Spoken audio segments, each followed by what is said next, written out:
They really fucking matter. There's like 4 things that matter. And they really fucking matter. I mean, objectively. I mean, you should care.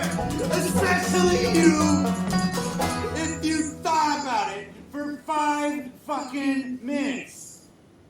Welcome to episode 15 of the Outer Voices podcast. As always, this is your host, Rakeem, along with my co-host, Esmeralda D. Apollo. Say hello to everybody today. Hey everybody, how are y'all? Oh my God. Has everyone survived the week? It has been a hell of a week. Oh my God. Oh, this has been a very long week for everybody, I think. Like just to let you all know, your hosts, both of us, barely survived.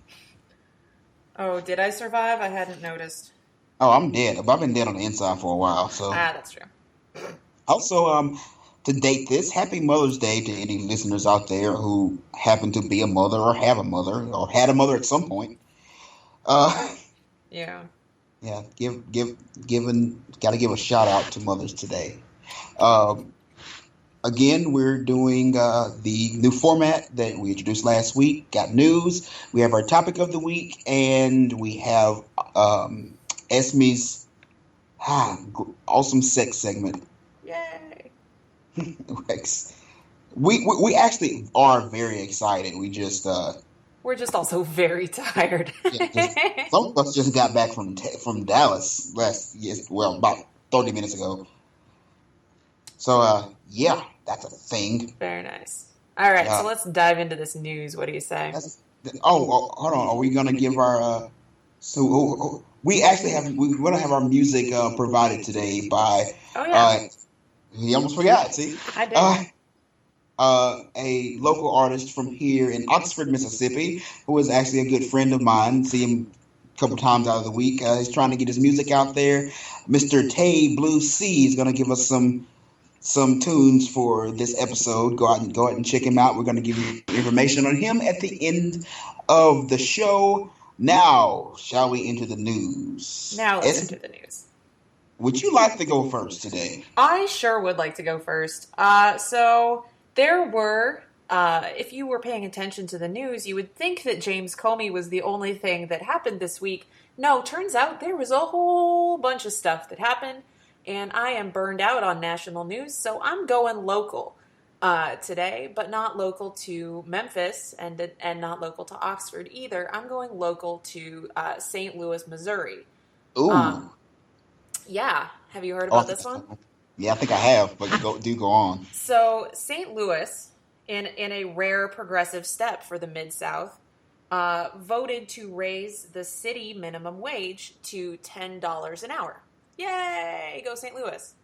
And then the Missouri State Legislature passed a bill through both houses prohibiting any local municipalities from setting any minimum wage that is higher than the state minimum wage of $7.50. So, apparently the city of St. Louis is okay taking care of their people, but the state will not allow it. Which is extremely frustrating, right? Like, why are people and this happens all over the country in various different arenas where cities, municipalities make progressive laws that would help various groups of people, and the state then passes laws that say that municipalities can't do that. That happened in Memphis a few years ago with a different issue, with a LGBT employment discrimination bill. And it just pisses me off because the point, right? Democracy should happen at the local level, right? Right. Democracy works best at the local level. And if a local municipality wants to do a thing that will help the people of that city, why should they be prevented from doing so? That makes no goddamn sense. Very similar things happening down here in Mississippi between the state, more specifically Governor Phil Bryant and Biloxi, Mississippi, who have passed resolutions to take down the state flag because, Confederate bullshit.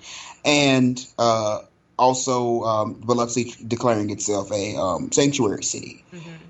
Yeah. As you were saying, like the spirit of democracy, of course, is like really at a local level, Yeah.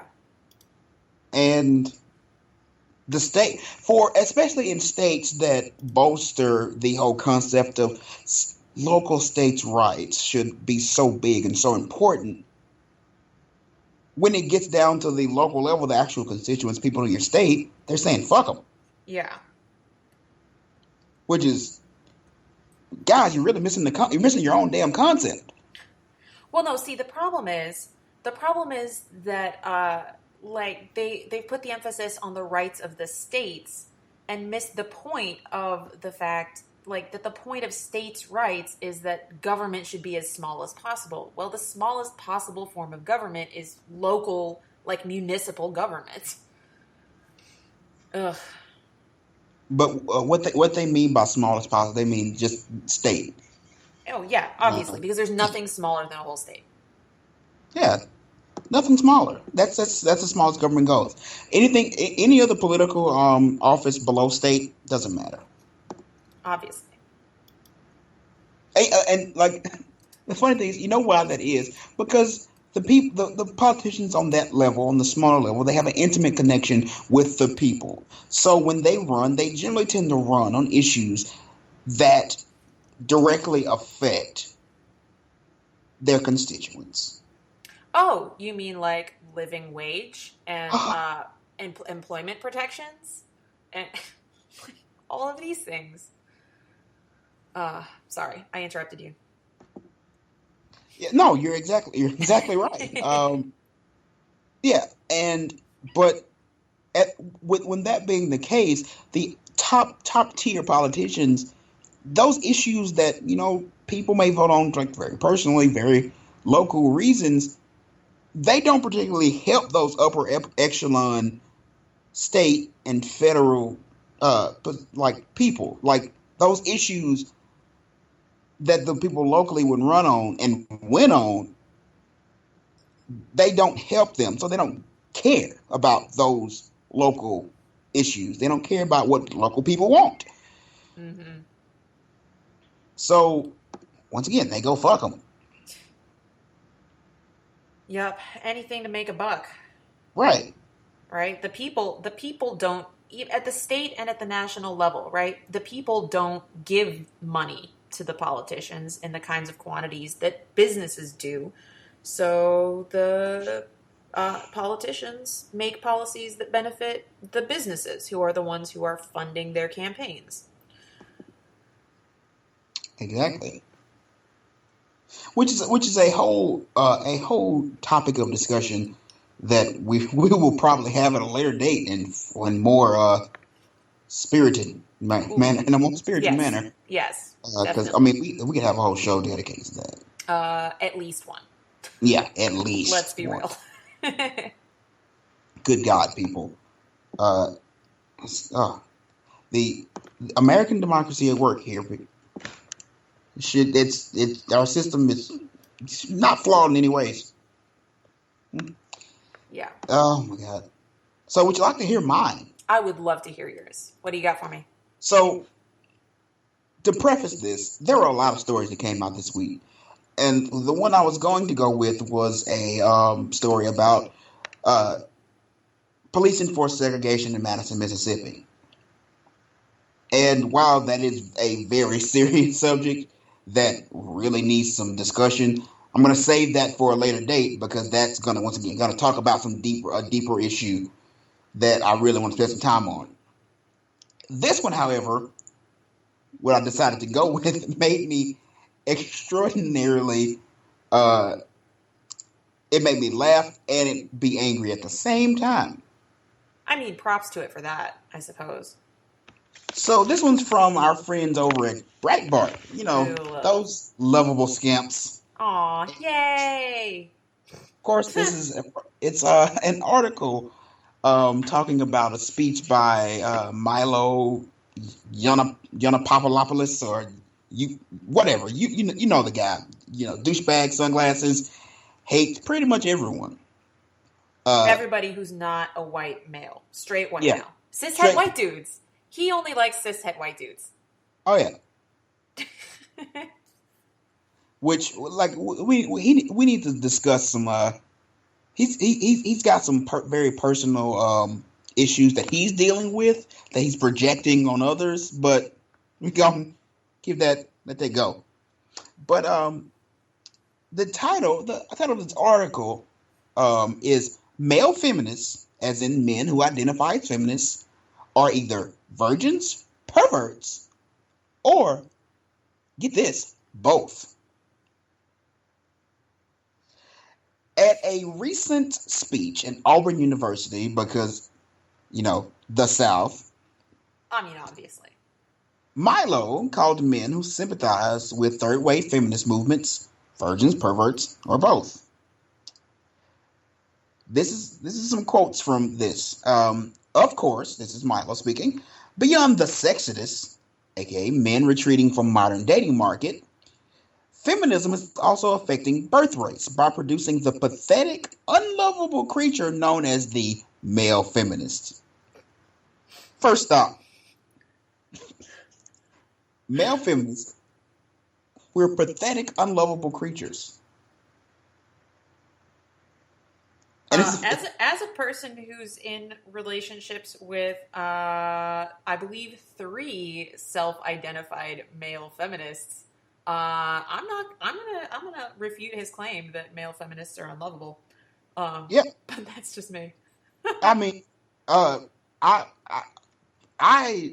the relationships I'm in also it must be all lies. Like All of them. all of them. All of them. All of them I've ever been in, honestly. Just all lies. I am a pathetic, unlovable creature, because I just happen to think women should, be treated as humans, What? Holy shit. That can't be right.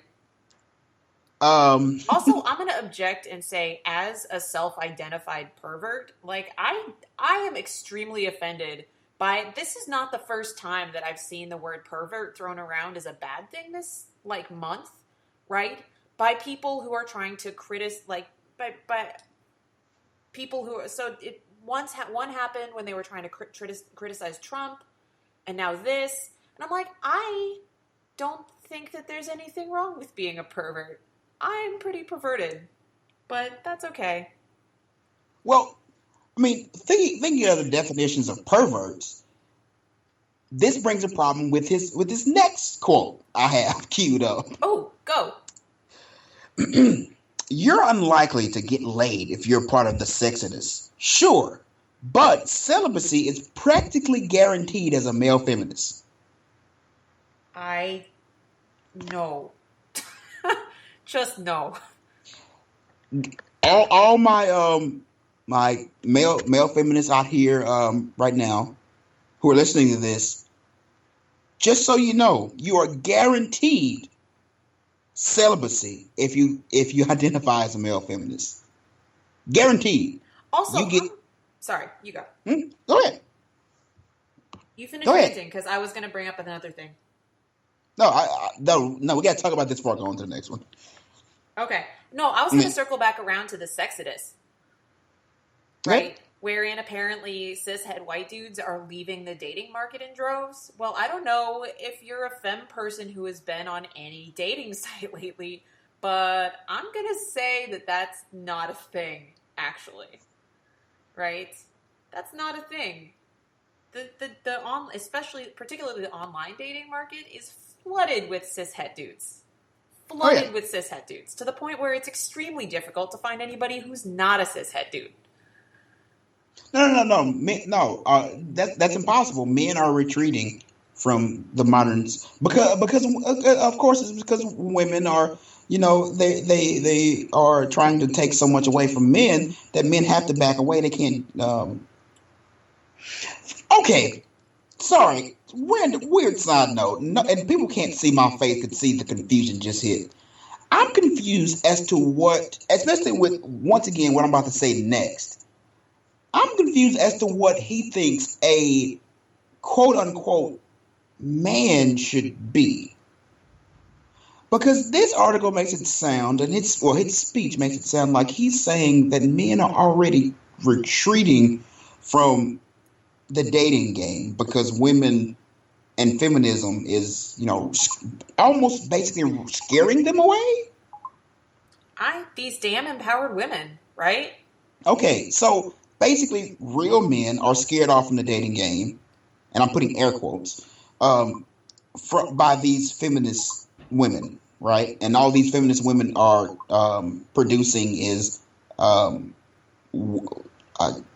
weak male feminists who are celibate. Right. Yes, obviously. So I'm guessing these women just don't like men at all. They're just so. Oh, no, because feminist is the same as man-hater. Okay, right. So, all lesbians, got it. See? There. I just explained it for you. Yeah, all lesbians. So, okay, but not just lesbians, right? Like, aggressive lesbians. Aggressive lesbians, like, yeah. Not just satisfied to go find their ladies to have sex with, right? But, like, have to make a point to tell the men, like, nah. Yeah, you suck, literal. And you're horrible and go away. Almost literal Greek Amazons. They actually break into houses, take male children, and dash them upon the rocks. Okay, again, with circling back to, I've been on the online dating sites, and where are these women? I want to get with these women. As a frequent user of these dating sites, I would like to know too, because this is not what I'm finding. I know, that's what I'm saying. And as a male, a quote unquote male feminist myself, I'm not finding it very hard. I'm not finding it very hard to actually find people who want to have sex with me. No? No. Well, for different reasons. It's almost like people are more likely to want to have sex with you if you treat them like a goddamn human being. If you're not a complete asshole. Right. I mean, yeah. What? Anyway.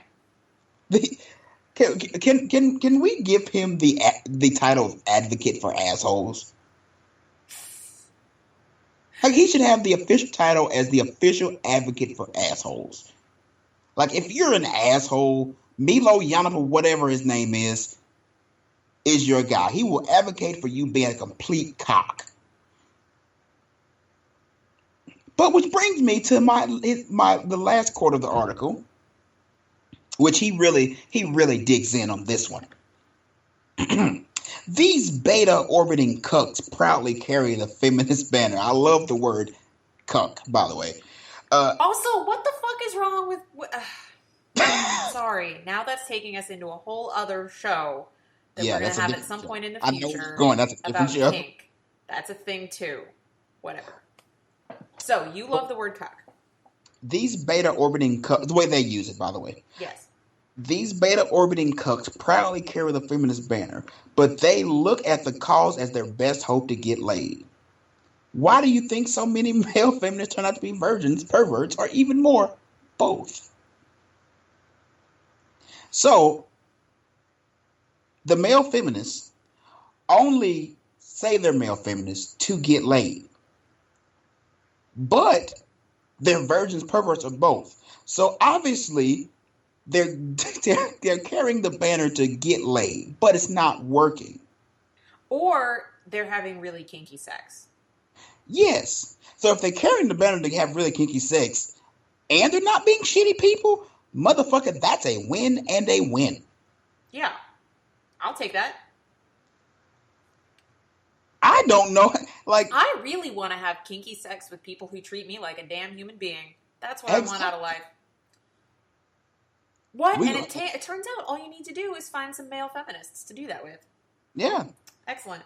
I don't know if this speech was against male feminists or for them, because as far as I'm concerned, it makes our lives sound awesome. That's what I'm saying. I mean, he's still playing on the fact that people think that being a pervert is a bad thing. Right. Okay, I'll buy that. No. And once again, the hilarious thing is, in the speech, it almost sounds, well, not almost, he's trying to make male feminists, quote unquote, seem weak. Once again, he calls them beta cucks, and that word, obviously, I love the way they use it because it's so fucking stupid. The way these people use the term cuck. But earlier in the speech, like I said earlier, he talks about how basically women are running all the real men away. So the real men are too scared, but the beta cucks are the ones sticking around and getting laid. Getting laid and having great sex and awesome relationships because they know how to treat women like human beings instead of like property. I don't think he knows how the animal kingdom works. Because in general cases, the males that, in the wild that have the most sex are generally the ones that are more successful. Yeah. Whatever. I will happily continue not having sex with him. That's right. That's just my life. That is right. That is, continue not to have sex with these people. Yeah, him and people who think that he's on the right track. Nah, I'm not interested in having sex with those people. I'll continue having sex with male feminists and female feminists and non-binary feminists. Also, all kinds of feminists, basically. Sex with feminists. There we go. Sex with feminists. Sex with feminists. That's the title of a new podcast. Sex with feminists. I would listen to that podcast. Shoot, I'd be on that podcast. Fuck it. So, to all my beta cuck male feminists, man, stay in there, guys. Stay in there. Keep not being dicks. The world needs more of you, is what I'm saying. The world needs more of you. More of us, because I'm in that group. Yes. Oh, every time I think that I won't hear anything more crazy about that guy. Anyway. Milo is, before we even go on, Milo is, he shouldn't exist, but he does. And he's this wellspring of what the fuck. And he has so many people behind him going, this guy's brilliant.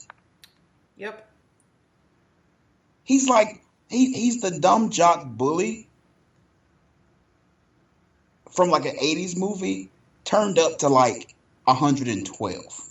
I just kind of see him as like the physical manifestation of most of Reddit and all of 4chan. I wouldn't even say that, because at least in the dregs of trolls hiding on the internet, there are some people who are genuinely not shitty. And he is just, oh shit. I will say he's a living internet troll. Yes, that is absolutely true. But the thing about an internet troll that makes them work is that they can do it from the safety of their homes and no one has to confront them. They're giant, I don't want to say wusses either. They're giant cowards. That's the word I'm looking for.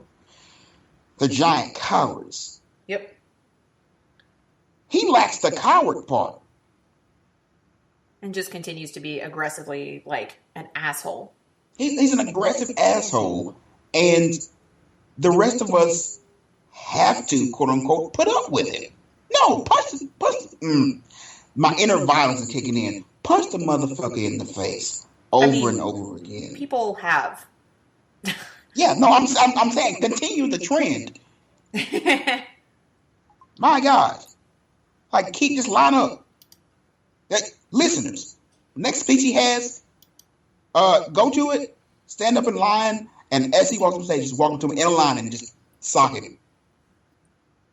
And yes, I'm a 27-year-old that said the word sock him. Are you sure you're 27? Bob him a good one. Good Lord. Is that all we have for our news? I think so. I yelled about the minimum wage. You yelled about Milo. Yeah, I think that's the news. The advocate for assholes. Yeah. Well, that will bring us to our topic. I don't even think we even said what our topic was for the week. Well, we didn't, but let's do this clip first. This song. Yeah. We'll save it and surprise everybody when we start talking about it. Well, that's what we'll do. Let's go.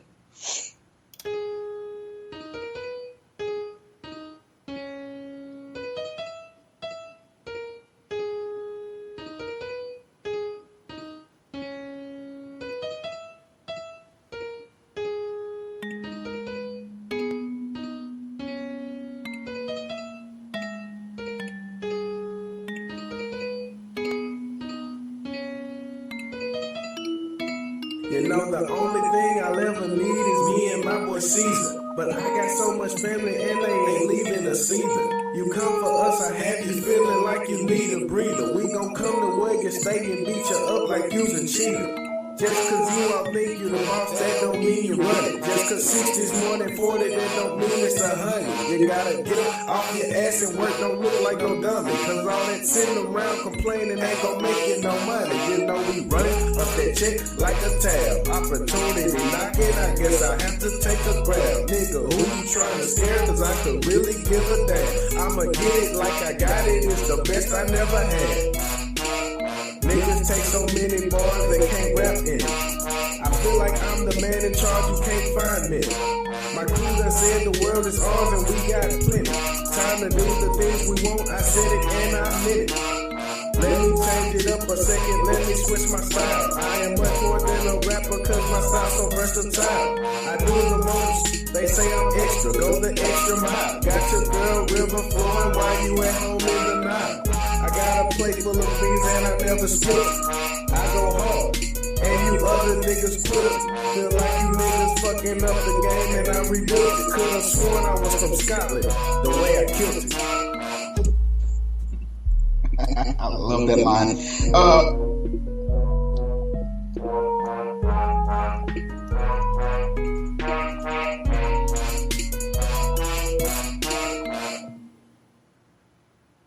All right, welcome to the topic portion of the Out of Horses podcast. And it's time to reveal our topic for the week in Shatner voice. No, I'm not doing that. We are going to give a talk this week about something that came up. It's been coming up a lot lately for the past couple months in my realm of influence. But the topic of cultural appropriation. Woo. And it's been a very hot button issue in a lot of I frequent a lot of pro-black groups because I am, and it's always a very hot button issue when it comes to music, especially when it comes to music. It comes all over the place, but especially when it comes to music. So with music as the basis, currently we're going to go into it deeper as we go on with this talk. I want to bring in a story from this past week, or about a week and a half now. And this is from a Billboard interview with the artist Miley Cyrus. So, you know, we love twerking Miley and such. But Miley gave this interview with Billboard saying how basically she is, she's done with hip hop. She is done with what it has done, what that phase in her career. She's done with it. She's done doing drugs and all the things that come with hip hop. Basically, she's shed her image, her rebellious hip hop image. It's not her anymore. And she's going to be more political and more positive, which I think is absolute and political and positive comes with air quotes. Once again, you can't see me, but imply my air quotes here. Which of course I think is absolute bullshit. Mm-hmm. You have someone, and her quote unquote bangers tour was which is the last big thing she did, where she comes out and she's with all the rappers and hip hop producers and doing her stuff, and her big coming out or whatever was nothing but, like I said, hip hop. She went from Disney Channel, sweet Disney Channel, innocent Hannah Montana, with her lovable dad, Billy Ray, don't break my achy breaking motherfucking heart, Cyrus, but then she came out. She smokes weed now, and she's tatted up in the club with my J's on. And that was all fine as long as everybody thought it was cool, thought she was edgy, sold records. But now, after a few years, that's died down. And suddenly, oh my goodness, I can't deal with hip-hop anymore. It's so negative, and it's all about drugs and women on my cock and gold chains. And that's just not me anymore. You're full of shit, is what happened. What you did was you were coming off your Disney Channel thing, and it wasn't really working anymore. You know, you're getting older, and you can't appear to be the sweet girl anymore. I get it. So you jumped on a Mike Will Made It track and decided to put on your blackface, put your J's on, and say things that made you sound black. You tatted up my J's on. Black people words. They know what J's are. I'm up in the club popping Molly. Black people love drugs. You say the things that make you look cool, because saying black things make you look cool. Ooh, and don't forget decorating your stage and your music videos with black people, just to make sure that everybody notices that you're saying all these things that black people say. Yes. And pardon me to my listeners, I'm black. And you might hear the word nigga peppered in this rant, because I can't control myself. Nigga is in my lexicon, it's in part of my everyday vocabulary. I'm sorry. But she gets on stage, it's like, put niggas everywhere. People love niggas. And let's have them shucking and jiving. I'm going to shuck and jive with them. Because people love it. That's going to sell me some records. And I'm going to get on stage and twerk with my flat ass. And I'm sorry, with that happened, she became the quote-unquote queen of twerking.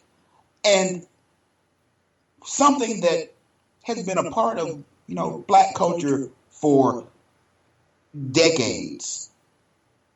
All the way back to the Miami bounce music. Something like twerking has been a part of black culture for a long time. Yeah. But suddenly, Miley, the queen of twerking. I keep saying twerking. You do. Queen That's true. of twerking. And suddenly, everybody wants a twerk song now. It's okay, because Miley did it. It's absolutely bullshit the way she got up and used, and to use the term for what we're talking about, appropriated black culture. She used it to make her some money. And when she's done, she threw it away. And not just threw it away, sold it down the river. Mm-hmm. And if there's one thing that black people don't like, it's being sold down the river. There's some dark history with that we don't want to go over again. Yeah. So, and Esme, this got me hyped up. Okay, I can tell. Anytime. But and with Miley even more. in 2013, when I think it was 2013 or 2009 or whatever, she did Party in the USA or whatever. Yeah. She goes, Jay-Z song was on. She admitted that she had never listened to a Jay-Z song, but she thought that was something to put in the song because it made her look cool. This is before she even went full on bangers and mash and whatever. She's like, oh, hey, people like Jay-Z. He's black. Put him on there. Like, let's mention him. I ain't never heard him, but fine. What the fuck? And this even hits me even more because I went.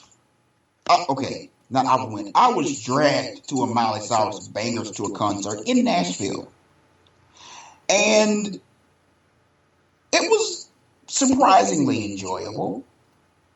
And in my mind, I naively thought, oh, this is a young lady who may have been tied down by Disney and an image, and this is her letting loose, growing as experiencing life, seeking new things, maybe.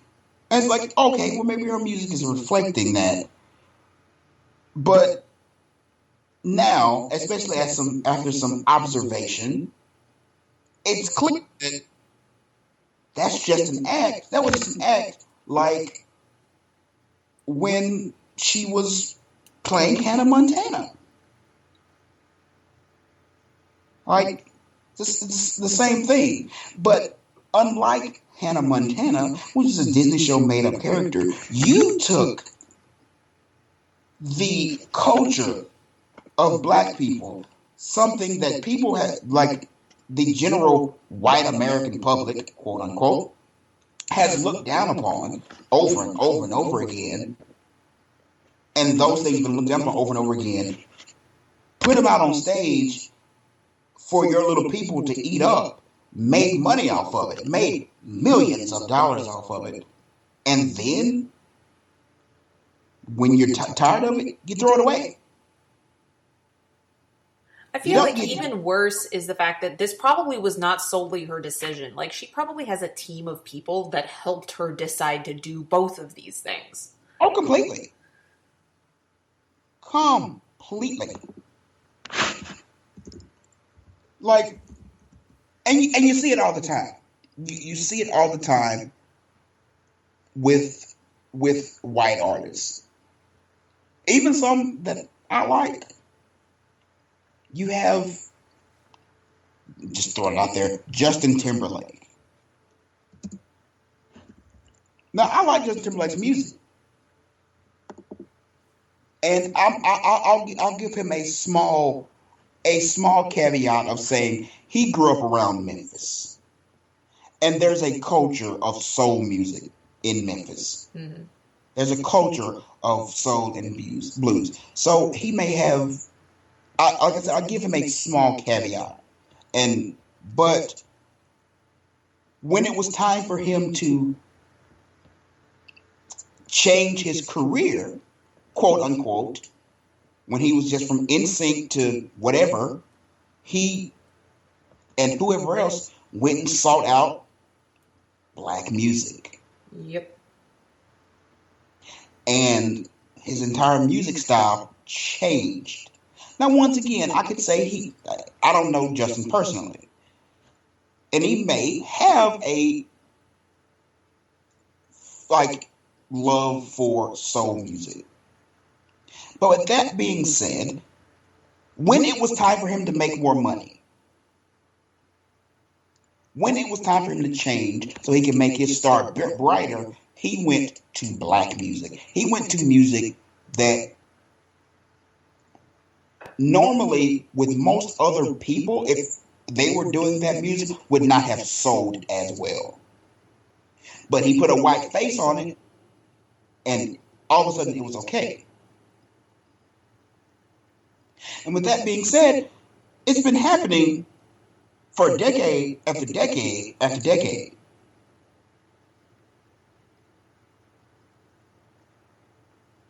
And this appropriation, especially in music, is no, stop it.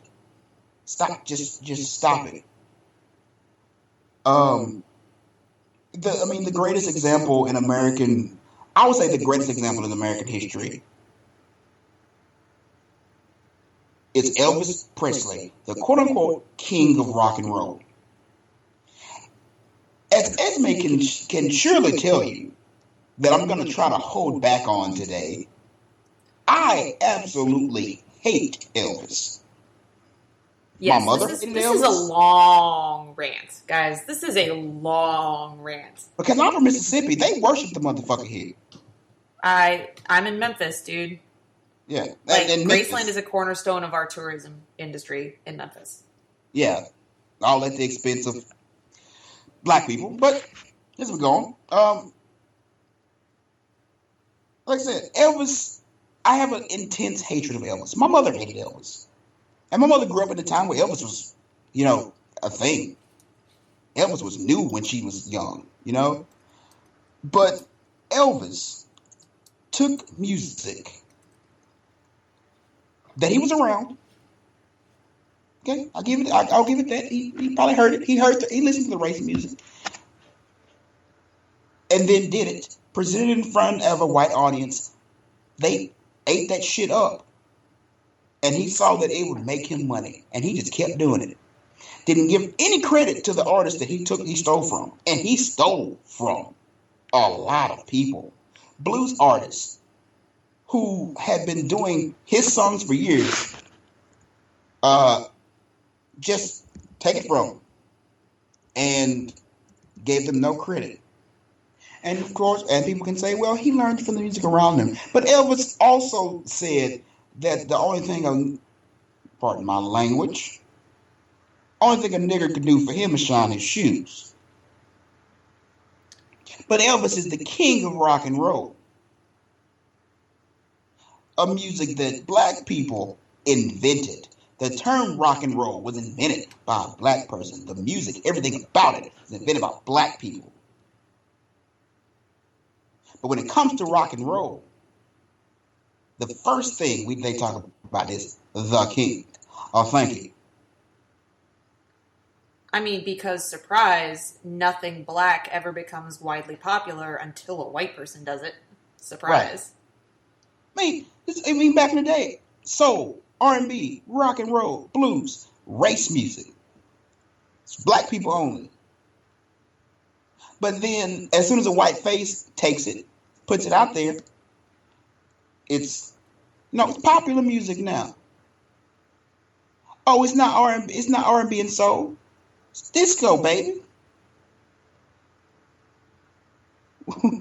It's not. This isn't the blues. It's rock and roll.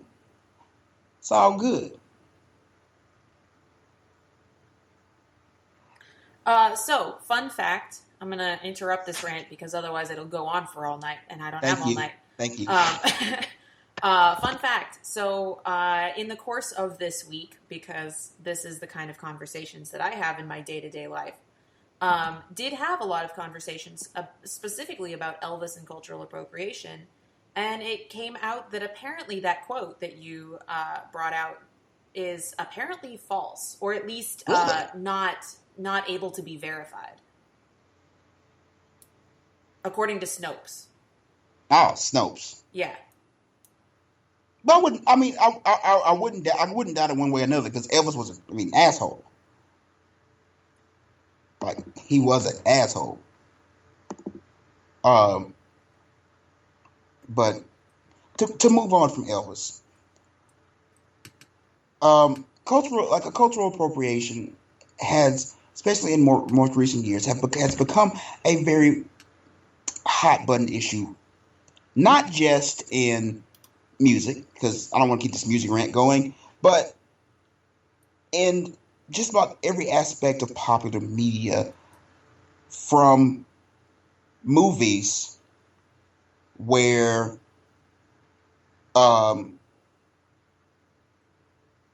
you have white guys guarding the Great Wall of China. You have Matt Damon guarding the Great Wall of China for whatever fuck reasons. And I Tom feel Cruise is like back. whitewashing is a related but distinct concept. No, I was gonna go with. Here's the thing. It's not. This is not quite whitewashing. Well, it's whitewashing, but not quite. And I'll say this why. Whitewashing is also more akin to taking something away from a ethnic character and replacing them with a white person. These movies aren't doing that. They're taking a white person and sticking them in and having them take on the aspects of that culture to be a hero. Wait, no. Explain to me what's the difference? You said two things that I didn't make a distinction between. Sorry, okay. Whitewashing is generally, so let's say whitewashing is more, here's a character and this whole story is evolved, let's say Asia. This whole Kung Fu story is revolving around this Asian character.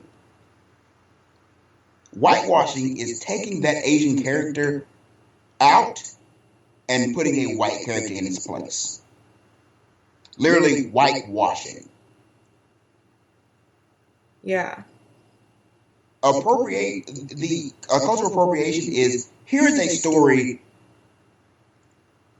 with all these Asian characters. We leave them in, but we introduce this outsider white character. Okay. So instead of like just casting a white actor to play a role that should by rights belong to a person of some other race. Right. Okay. They take an outside character, have him adopt the mannerisms and culture of the people, and make him the hero. See, you get what I'm saying? You catch my drift? Yeah. But you have things like that in your movies. You have the stupid Halloween costumes every year. People, it is not appropriate to go dressed as a traditional Indian, quote unquote, with the traditional headdress. Like that is not something that's not a costume. That's someone's history and very specific people's history. Not this is what Native Americans are. That's from a very specific tribe that existed years ago and whose descendants exist now. You don't get to go. No, let's be real though. The tribe still exists. Yeah. Let's avoid talking about Native Americans as if they existed in the past. They have a living history. Many of them do. Many of them have been eliminated. Yeah, that's what I'm saying. Like there are some that are gone. Yes. So may or may not still exist. Yeah. You know what I'm saying? Or my favorite Halloween costume it's offensive as shit. It is the thug Halloween costume. Mm-hmm. And it is a do-rag, some fake chains, a bandana, I don't want to say wife beater, but I don't know what they're called without saying the name wife beater. A wife beater shirt. It's true that does conjure the very specific image. Yeah. Right. And some like shorts, you know. You call it the thug Halloween costume. No, what you mean is that's the nigga. We're gonna put that out there. That's what it is. You can't do that. You can't do that. Yeah. And even some people would say that I'm solely aiming this at white people. I mean, let's be real. White people are pretty fucking guilty of it. white people are definitely guilty of it. But and here's the thing. It's the history of the United States is a history of appropriation. Yeah. It is. It's a history of appropriation. It is a very part of how this country came to be and how the country evolved. You had Europeans mostly come here and take bits of culture, take bits of things to help them, to benefit from other people. To benefit. Like the history of the U.S. is appropriation. Yes. It is a part of our society. I would say that nothing that we do as quote unquote Americans is not appropriated from someone else. And that may be a controversial statement for the people going out there is this is American culture and it's authentic and whatever. No, everything that we have just about as quote unquote Americans, that is quote unquote American, comes from other people, was taken from other people to benefit quote unquote Americans. The food we eat, the way we speak, it's not something inherent. It came from someone. But with that being said, so of course, since in most cases, the term American conjures up white people are the dominant force in American society. They're going to be the ones that are going to have the most examples of culturally appropriating things. This is how it is.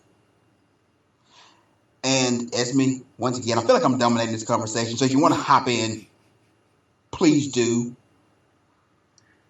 Well, we're starting to run out of time a little bit, but Yeah, okay. I feel like we should transition this into a conversation a little bit more. So most of my thinking with cultural appropriation comes not just from the past, but like how it goes on, not just in media, but like in people's day-to-day lives. And you brought up the thing with the Halloween costumes, right? But appropriation, the kinds of thinking that I do about appropriation deals more with like appropriation on an individual and a cultural level, even within the United States, right? So you said like nothing that we think of as American, like comes from America, right? It comes from other people, right?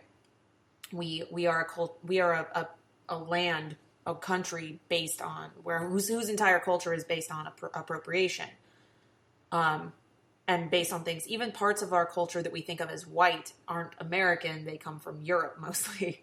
Right. They were brought from Europe.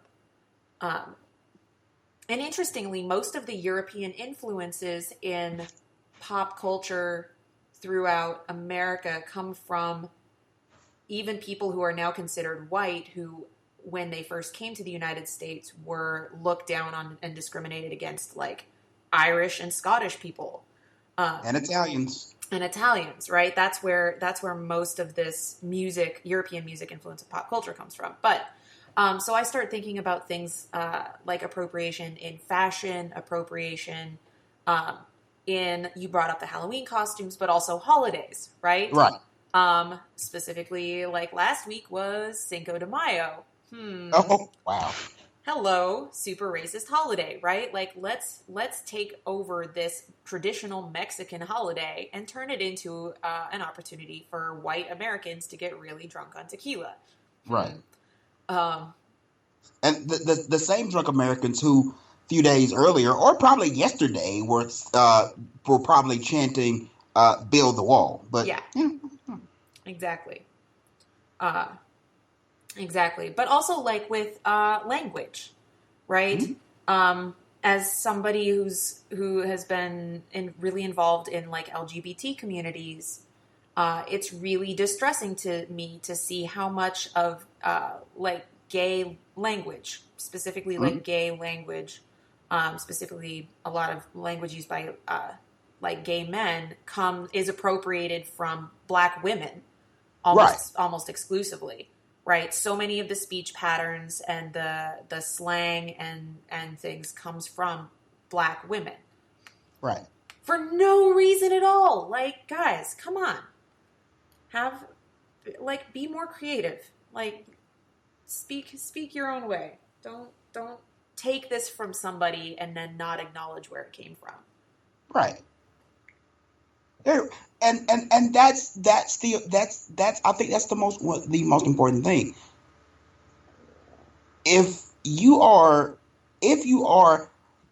incorporating something from someone else, some other culture or something, you need to be well aware and acknowledge that this is like it's coming from somewhere else. You need to be acknowledged and be respectful of where that's coming from. Yeah, put in the due diligence and learn about what it is and where it came from. Like you mentioned with the Halloween costumes, with the like Indian Halloween costumes, right? All of the elements that you think of when you think of traditional Native American dress have cultural and sometimes religious or ritual significance, right? Know what those mean. Because if you look at something and say, wow, that belongs to that culture, I wonder what it means. And then you learn what it means, you'll immediately recognize that it's not appropriate for you to use it. Right. Which, that brings me to a point that I really want to make. I really wouldn't want to, I've been going to say this for a while. You've heard me say it. Black people, stop appropriating African cultures. You can't go around wearing dashiki saying this is African culture because Africa is a continent, okay? With many distinct people, many distinct ethnic groups, many distinct cultures. You're going around saying, I can wear this, I can do this because I'm an African American.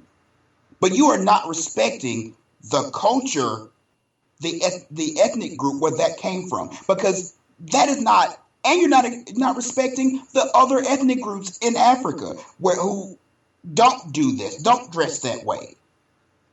You can't do that. I know you're trying to grasp on to a strength that we need. But if you're going to do it, put in your work. Go see, okay, well, this is where I'm from. This is where my people are from.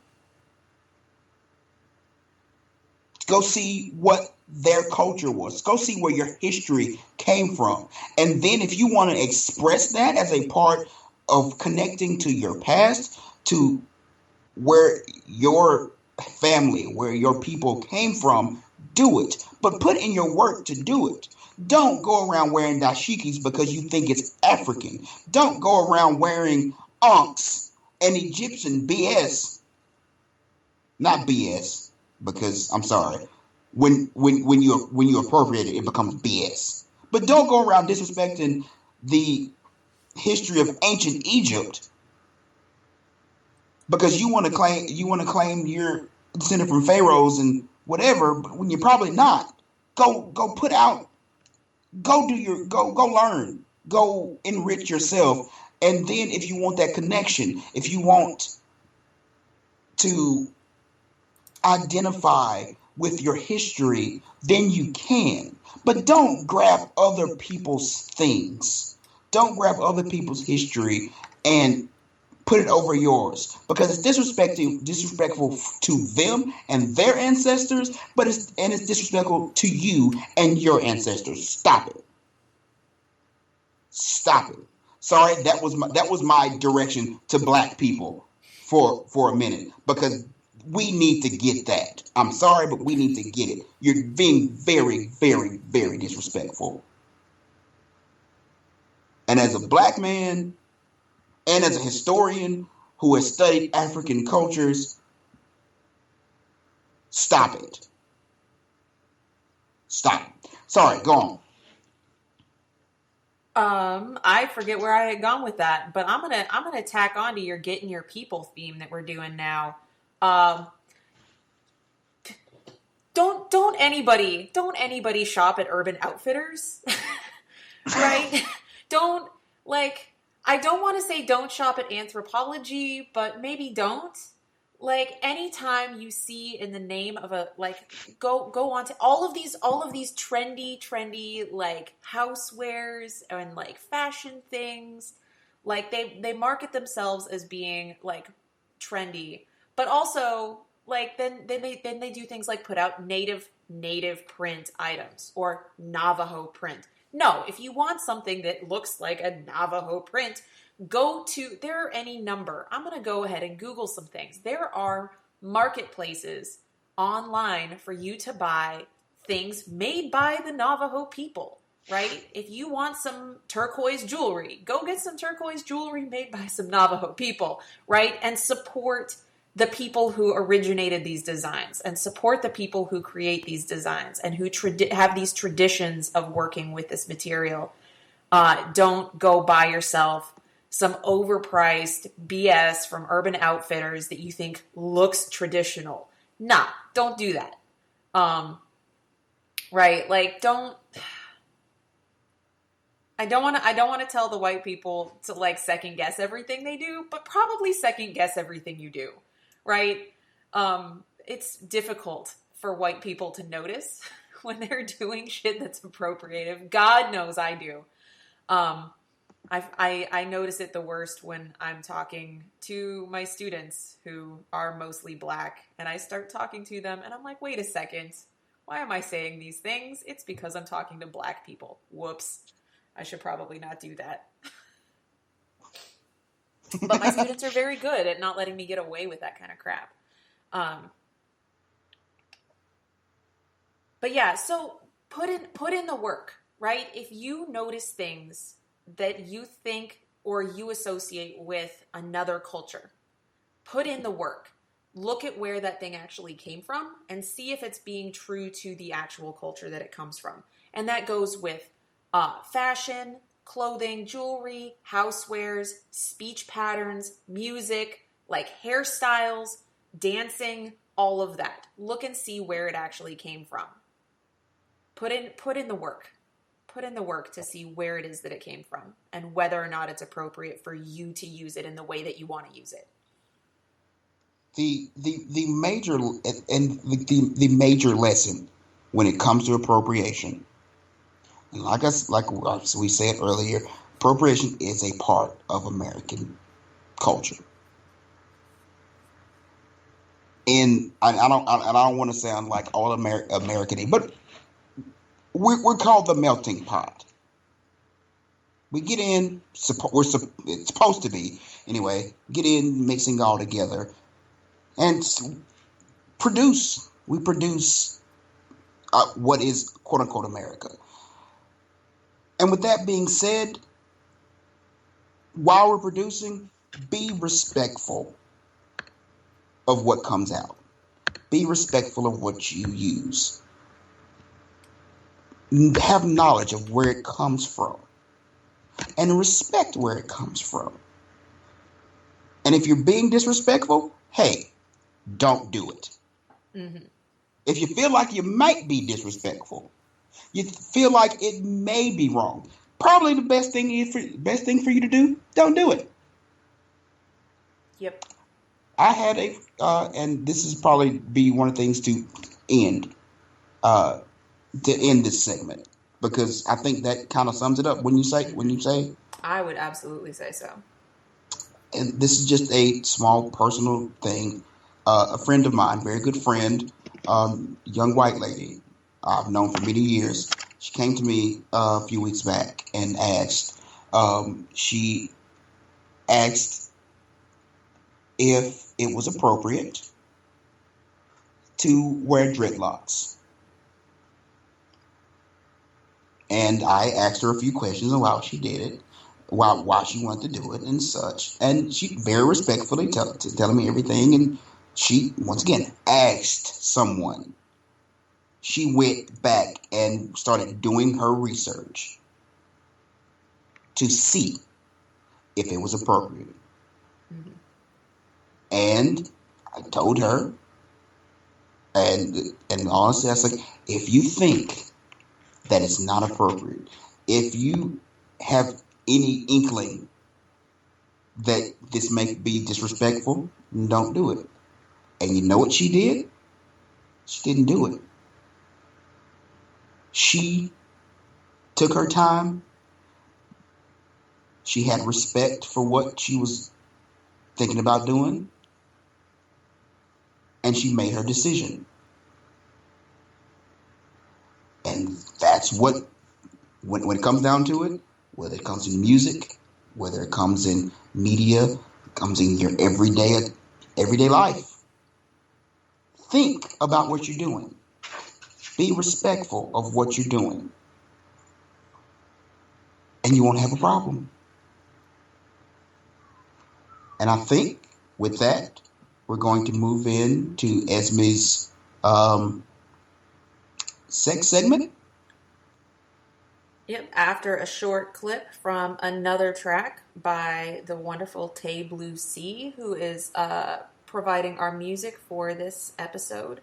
The first song that we listened to in its entirety is called The Return. And this that we're going to listen to right now is a very short clip from a track called Real Rap. Yeah. Yeah. I guess I'll sit off first. Alright.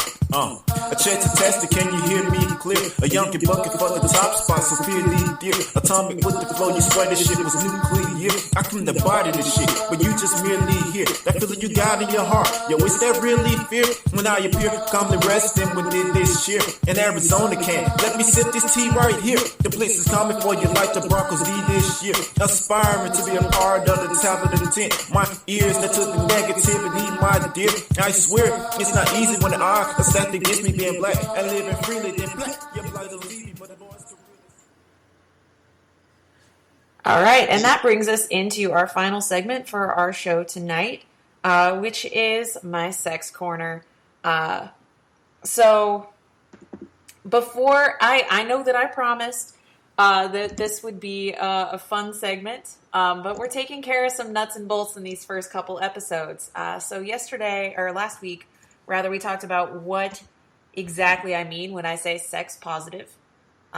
And today before we do any more information about sex or sex toys or any of that, we're going to be talking about the most important thing when it comes to sex, which is consent. Yes. So consent, guys, consent. Everybody who's listening, consent is extremely important, right? When I say consent, I mean that every person, and this extends beyond sex, right? Every person has bodily autonomy. Every person has the right to decide what happens to their bodies and what their bodies do. I personally take a really radical stance at this and include anything that your body does that you do not want to do or that you do want to do, right?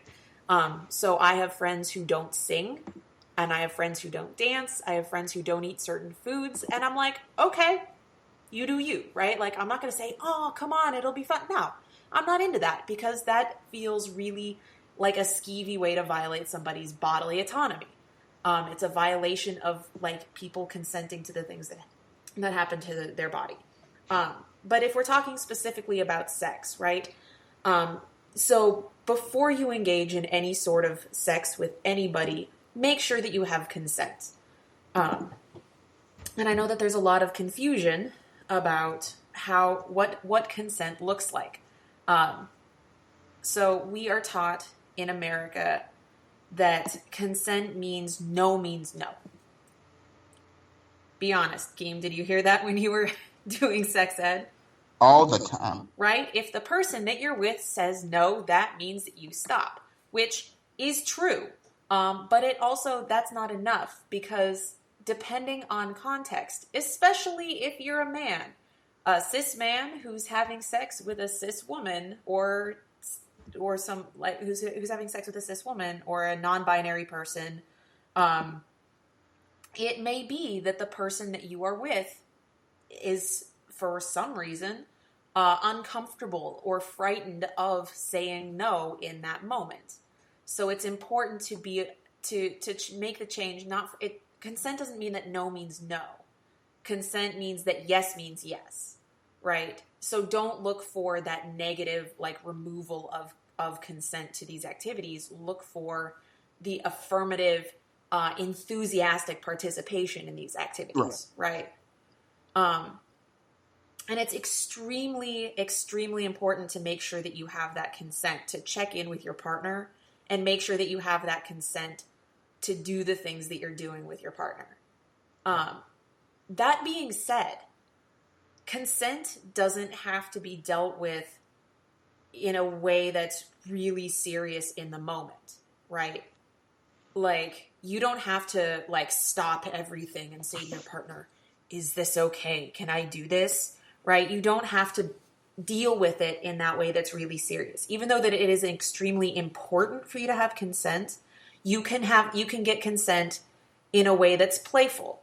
I'm a big fan of having conversations before any sex happens about what sex is like, what I like sex to look like, and the kinds of things that I like to do during sex, right? So that my partner knows going in the kinds of things that he or she or they might expect from having sex with me. So get consent, guys. And I'm having really strong feelings about consent for reasons that I am not going to go into. There's a news story that broke recently that left me with some intense feelings about the importance of like honoring people's bodily autonomy and making sure that you get consent before you engage anything, or as you are progressing through an interaction with somebody. Make sure that they're still enthusiastically participating in it with you. And more importantly, like, if somebody comes to you after the fact and was like, hey, so this thing made me uncomfortable, I feel like you violated my consent, like, deal with it in a way that honors their feelings and honors their decision to come to you, right? Don't get defensive. Say, wow, I wish I had known that at the time. Thank you for bringing it to me now, right? I didn't mean to do that. I'm sorry that you felt like I did that, right? Like, I'm sorry that happened. I'm going to correct myself and don't say, I'm sorry that you feel like I did that, right? Because if they feel like it, then you did it, right? Even if you didn't mean to, you did it. And you can say, I'm sorry that happened, right? Like, that was not my intention to do that. I'm sorry that I violated your consent in that way. But thank you for coming to me, right? And try to work with them to make it right. But that being said, like, despite all of my feelings about it this week, and this consent was our topic for today before all of these things happened, because it is so important to make sure that you establish consent as you're going through. But like I said, it doesn't have to be dealt with in a serious way at the time, right? There's a way to do it that's playful, that keeps things in the moment, or that's negotiated outside of the sexy setting. Right. Like, I've had first encounters with people. One of my current partners, our first kiss came about after a date, as I was driving him back to his house, where he actually, like, brought up, he said, so there was a moment when we were on this date that kind of felt like it would have been the right moment to kiss you, but we hadn't talked about it. And I wanted to make sure that was okay before I brought it up. And I'm like, you just won consent forever. Like, that's amazing, right? Thank you for talking to me about it instead of just going for a thing that we had at that point, like, we were not officially dating. And so, like, our interactions thus far had not led him to believe that I was interested in kissing him. And so he brought up, before he just went for it, he said, well, I wanted to see if this is something that you'd be interested in before I just went for it. I'm like, yes, that's awesome. That's actually very similar to my first kiss. My first kiss ever. The young lady that I was with, we were on a date, and she asked me, would it be okay if we kissed? And being the nervous adult that I was, I mean, I was nervous about it. I didn't know what it would be, but she asked me, would it be okay? And that actually made me feel like comfortable. Like, hey, this is someone who understands that this may be an uncomfortable situation. And that is good. That is a great thing. Sorry. No, please contribute, right? Like, consent is a thing. Like I said, it's important, but it doesn't have to be serious all the time. And it doesn't have to be a whole big thing either, right? Like, the story that I had particularly was a whole thing that was separate and outside of a sexy context. And then it led to some really very, very satisfying makeouts. That was fine, after the fact. But that was an example where we had a whole conversation separate from that. But then your example it was just a very quick check-in, right? So Right. As you're going through, especially like if you're doing something like that's different from what you've done before, like another type of or level of physical contact beyond what you have established with this person before, just say, hey, I'd really like to do this thing. It doesn't have to be like a huge conversation. Be like, hey, I'd like to kiss you. I've done that before, right? Like, where you're sitting close to each other and then you look and then you say, I'd really like to kiss you right now. And if they say, yeah, then suddenly you're making out with them. And I don't mean to like step on your thing, and just to make it clear, this extends beyond like first interactions with things. If you're in a relationship with someone and you want to add something into your bedroom activities, get consent. Yeah, absolutely. Yeah. So one of the great models of talking about consent that I really, really like, I've seen in various places, and I'd have to track down where it originally came from. I'm not actually sure. I've seen it, like I said, from many different sources, is the consent castle.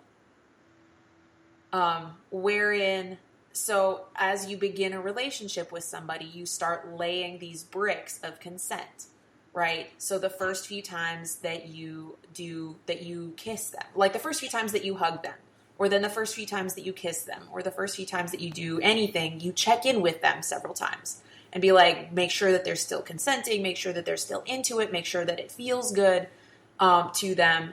But then as you build up establish that that's an okay thing for both of you and that you're both into it, then now you've built that wall and you don't have to keep building the wall. Just check in on it every once in a while and make sure it's not crumbling at all, right?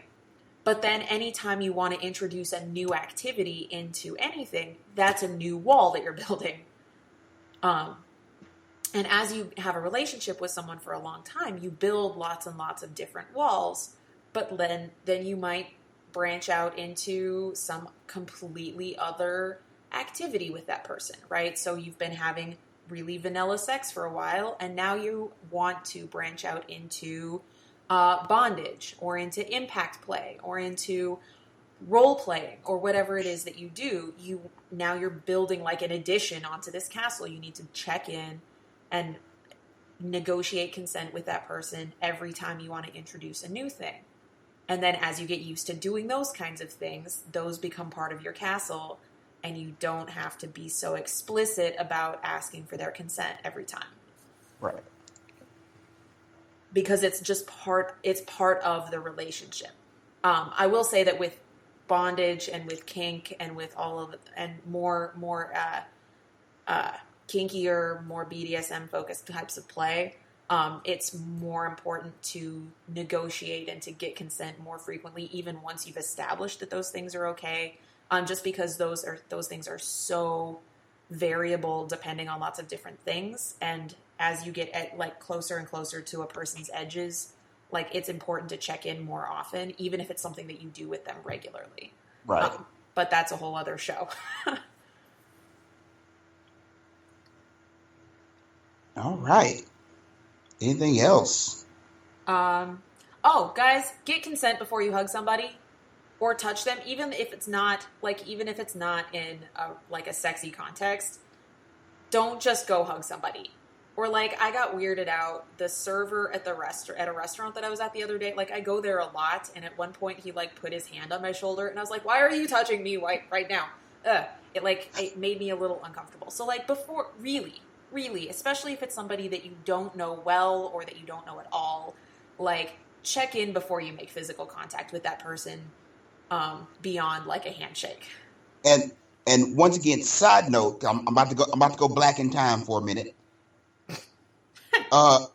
To all the can I get a hug niggas, and for my black people who are listening to this, you know who I'm talking about when I say the can I get a hug niggas. Can I get a hug niggas? Stop doing that. Can I get a hug and just going in for the hug? Not okay. Not okay. Not okay. Don't do it. Yeah, especially with hugging, ask before you make any physical gesture toward a hug. Right. Right? The more you look like you're committed to a hug, the more uncomfortable the other person is saying no. Right? So don't like put your arms up to go in for a hug and then say, "Do you hug?" Right? Because then now you're halfway there and the other person feels uncomfortable saying, "Nah, sorry." Right? Before you make any physical gesture, if you are interested in hugging somebody, some people just like to hug. That's a thing. I'm a hug. I typically am a hugger too, although I find it varies depending on context, which is why it's important to ask. Right? Like some days I feel it, and some days I really don't. Right? So like even before you make any physical gesture, be like, "Hey, are you a hugger?" And then if they say sure, then you can hug them. Right? But if they say, "Nah, I'm not a hugger," then you say, "All right, that's fine." But yeah, but consent, guys, it's extremely important. It's extremely important in any physical interaction with somebody to establish consent, but it doesn't have to be something that you deal with in a really serious way at the time, right? Right. You can deal with it casually. It can be a small check-in. It doesn't, even with somebody that you don't know very well, it doesn't have to be a whole thing. But it's extremely important to do, and it's extremely important to it's just a respect thing, guys. Respect that other people may feel differently about things than you do. Respect that, and acknowledge and notice that consent means more than no is no, right? Because no is obviously no, but awkward silence can also be no, right? Anything that's not enthusiastic participation is not a yes. Right? And you need a yes. You could either a verbal yes or a body language yes. Enthusiastic consent, guys. Enthusiastic affirmative consent. And get it. To add on to, especially with it being Mother's Day, and for any parents watching, teach consent to your children. It is not that hard. Small children are very good at consent. And don't just teach consent to your kids, model it. Model it for them and to them, right?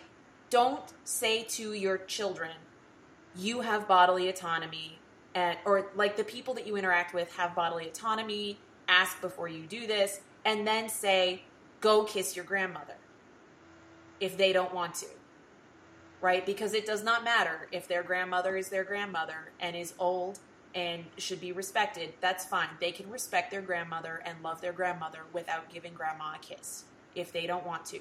Because anytime you force your child into a physical interaction with a person that they don't want, you are violating your child's consent. You are violating their bodily autonomy. And that teaches them, especially with like femme children, right?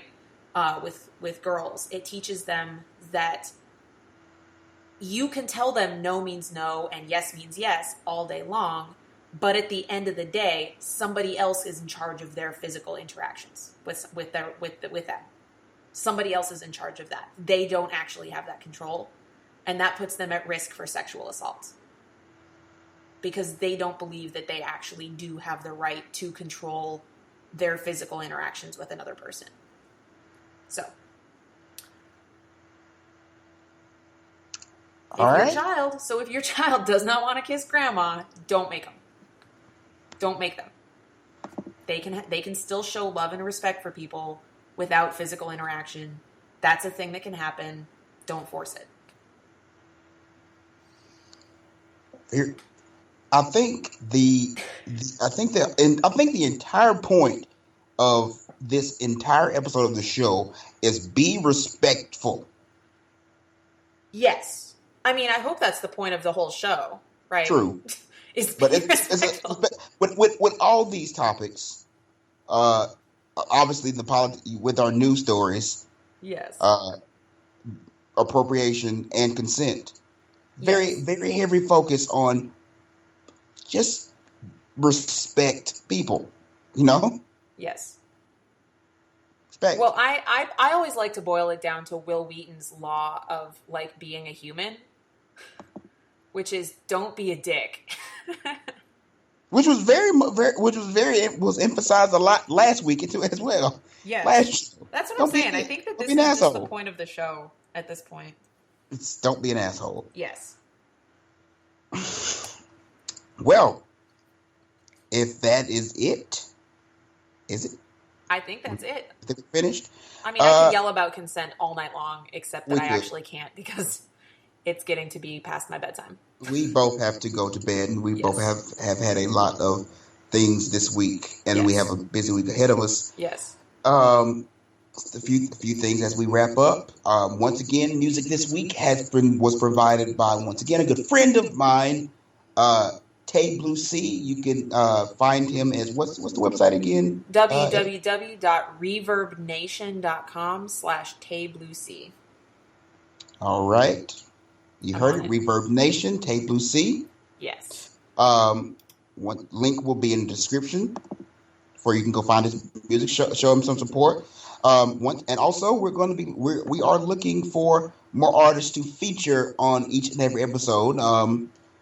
So if you know someone or you yourself or a band or musician of some sort who would like you to get your music out there, contact us.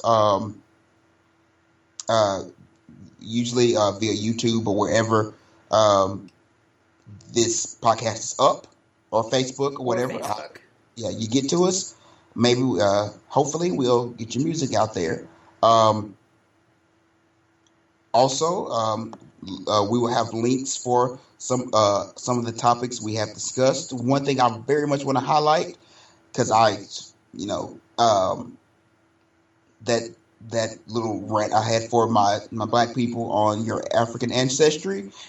If you are really serious about finding out, you want to express your roots from Africa, and you're really very serious about expressing that part of your culture, part of your history, check out www.africanancestry.com. That will help you track down your ancestry, your African ancestry. So when you do want to go out and display that part of your history, you will know exactly what to do and where it comes from. Once again, it's www.africanancestry.com. Is there anything else I'm missing? Also, one more thing I mentioned. No, I'm gonna hold on to that. All right. Sorry. I want to, as part of my my news segment today about the state of Missouri overriding Salt Lake City's decision to raise the the municipal minimum wage. If you get fired up about economic justice, particularly among living wage issues, and you are not already involved with this, check out fightfor15.org. That's fightfor15.org, or you can find them on Twitter or Facebook at Fight for 15.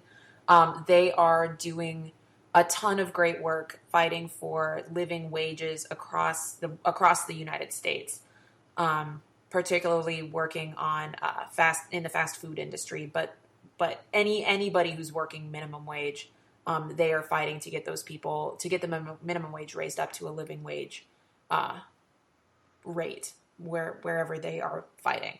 And I know that they do have an active group working in Memphis right now also.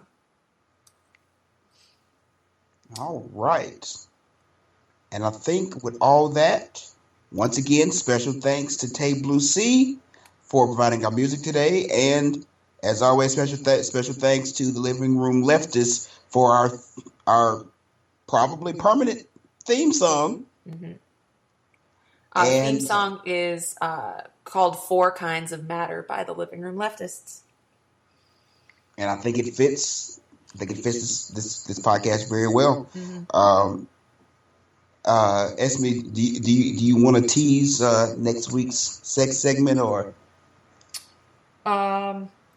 Next week, I will be intro. We're finally getting around to the sexy stuff, guys. We're going to be talking about sex toys and why you need them. Oh, yes. Who doesn't love playtime? That's what I'm saying. I mean, asexual people probably, but... Yeah. And see, there we go. We have questions, we got answers. And I'm looking forward to that next week. And it looks like we have reached the end of this week's show. I sure hope you guys enjoyed it. This is Rakeem signing off. Esmeralda Diapollo. Good night, guys. You guys have a wonderful week. And we are out.